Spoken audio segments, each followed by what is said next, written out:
C'est un titan de fer et de métal qui trône au cœur de Chambéry depuis 1910.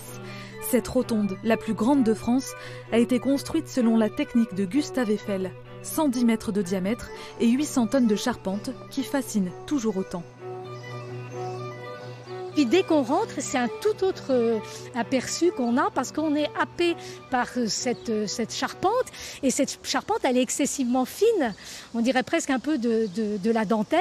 Et puis ces dimensions, la portée de ces fermes qu'on a juste au-dessus de nous font qu'on est ébahi par comment ça tient.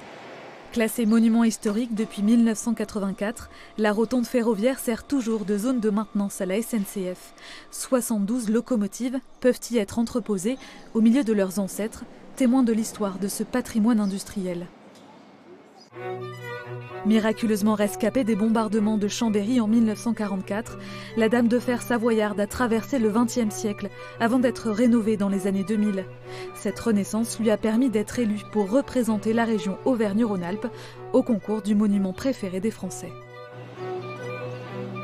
Chambéry est très connue en tant qu'ancienne capitale des États de Savoie, pour son château, pour son centre ancien, avec des hôtels particuliers de la Renaissance et du XVIIe. Mais on a aussi ce patrimoine XXe tout à fait exceptionnel. Donc on est ravis de pouvoir mettre un coup de projecteur aussi sur cette diversité. Des visites organisées 3 fois par semaine témoignent de l'intérêt des touristes pour ce bâtiment hors norme. Je m'attendais à une petite rotonde comme on voit beaucoup partout ailleurs, quoi. Mais là, je suis épatée, quoi. C'est très très chouette. Les habitants de la région ont jusqu'au 22 juillet pour soutenir la rotonde de Chambéry en votant sur le site de France Télévisions.